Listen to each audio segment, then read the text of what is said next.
Hi guys, Arthur here from Homeowner DIY.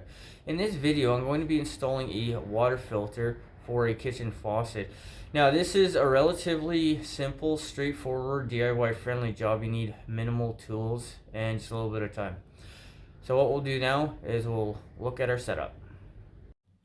Normally, I would install the spout in the deck of the sink, but because of the stone countertop, that's not going to be possible. So what I'm going to do is I'm going to drill a hole into the base plate for the faucet and then use the left side hole for a two-handle setup. Because of the handle for the kitchen faucets on the right, I'm going to drill the hole right here on the left side through the base plate. Alright, this is the material list. So everything you see here came with the unit. So we have the unit itself, two filters, fittings, 1/4 inch plastic pipe, a service wrench to take off the filters, the spout itself, and then we have the base plate gaskets and a couple other fittings for this install. So everything here came with this unit. This should be relatively straightforward. So what we'll do now is a tools list. Alright, this is the tools list. So I have my finishing tray, box and wrenches, channel lock pliers, whatever else I might need. For safety equipment, safety glasses, earplugs, a tray for dust / water, a broom, my Ryobi drill bit case because I don't know what I need for drill bits at the moment, and then on the far right, a cordless drill. Guys, this is what I believe I need for tools on the shop, so let's get started. So looking up at the faucet from the bottom of the cabinet, you see the two holes. So I'm going to use the hole on the right because the handle is on the left. So I'm going to drill a small hole first and see where I end up when I'm looking at the faucet from the top. This is a small hole that I drilled from the bottom. Now what I'm going to do is look at the top to make sure that the hole is roughly in the middle because people like symmetry. This is the hole. Now what I'm going to do is I'm going to drill it bigger so I can get the spout through. So this is the hole. I had to ream the hole out bigger because I didn't have a drill bit big enough for the diameter of the stud on the spout. Here are all the parts for the spout. So you have the trim ring at the top, a rubber gasket that goes underneath it on top of the sink. There is a block washer, a serrated lock washer, the nut. In between the two block washers is where the sink will be. So I've put the spout into the hole, and then we have our threaded stud that comes down. So the block washer actually fits really nicely right into the hole. Next will be the serrated lock washer, and then the nut will go next, and that'll be tightened down to hold the whole contraption in place. So here's a lock washer. I don't think it matters which way it goes on. The nut will go on next, tighten down the nut, and then straighten out the spout up top. So I'm doing this one-handed because I'm holding the camera, but hold the threaded stud and then tighten on the nut.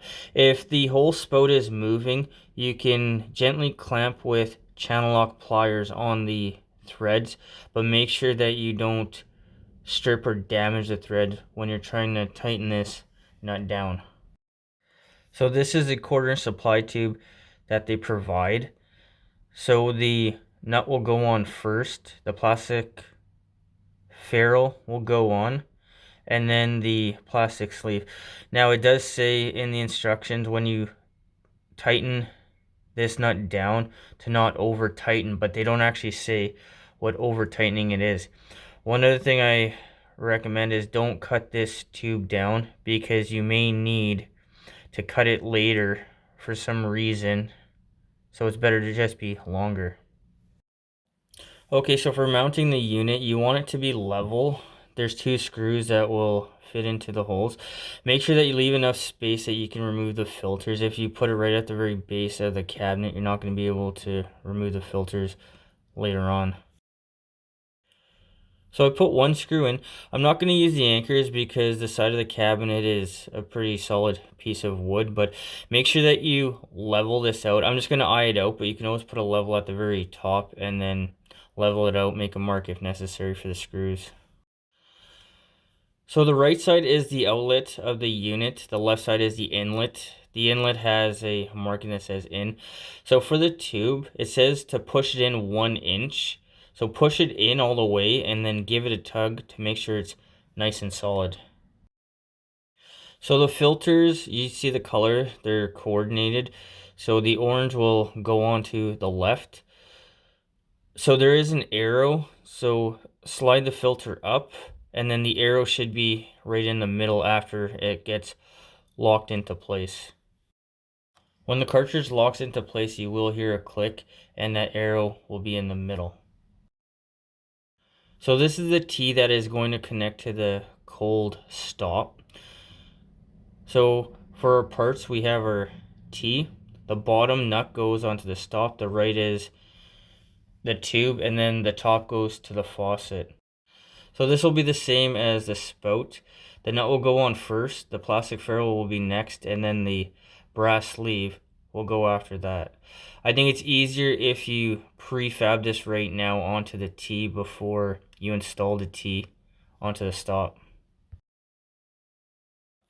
So tighten the nut down, back wrench the T, and be sure that you don't kink the tube because it's only 1/4 inch plastic, so it's not very strong.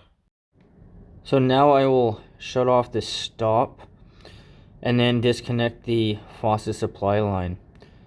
So when you disconnect the faucet supply line, make sure that you back wrench the stop, otherwise you can snap the copper. The faucet supply line nut is a 5/8, and I'm going to use a crescent wrench to back wrench the stop. So to put the T on, it is easier to tighten down the faucet supply to the top of the T. Hold the T in place and then use a 5/8 to tighten down the faucet supply until it stops. Put the T onto the stop. Make sure that you orientate the branch of the T with the plastic supply line going towards the unit, and try not to tug on the supply line too much because once again it's not very strong and it's very easy to kink. So back wrench the stop and then tighten down the nut on the T until it stops.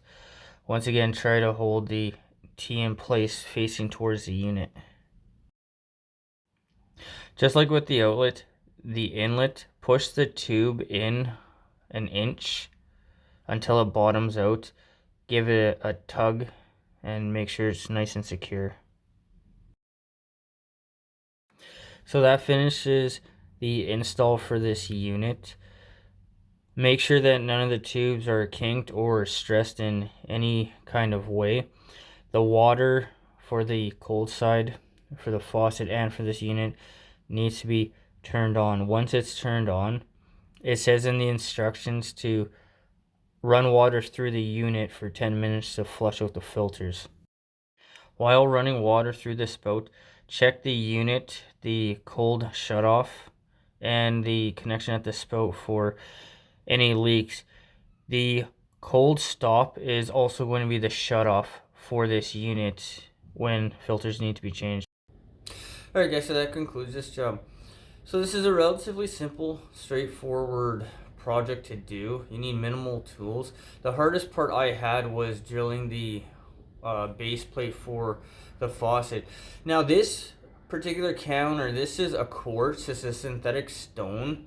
I would recommend not drilling a countertop like this because, I mean, even if you can get through it, you may crack it or something else. So, I mean, I came up with a very simple solution to this problem. If you have a laminate countertop, then go right ahead because laminate is soft. It's not very difficult to drill through. But when it comes to a stone countertop, my recommendation is do what I did here. Use one of the holes for a single handle faucet. The time on this job, the time was about an hour. I mean, it's relatively straightforward. I didn't have any issues. It was just the base plate that I had to actually remote a little bit more because my biggest drill bit was not big enough for the spout to fit through the hole. The cost of this job. The unit is about $200. Other than that, I didn't need anything else. Everything came with the unit. So this is a simple, cost-effective job that I think most people with minimal experience can do on their own. Guys, I hope you enjoyed the video. I hope you learned something. I hope something here is going to help you on your project when you need to go ahead and do that. Guys, till next time, please hit the like button, subscribe, and I'll see you on the next project.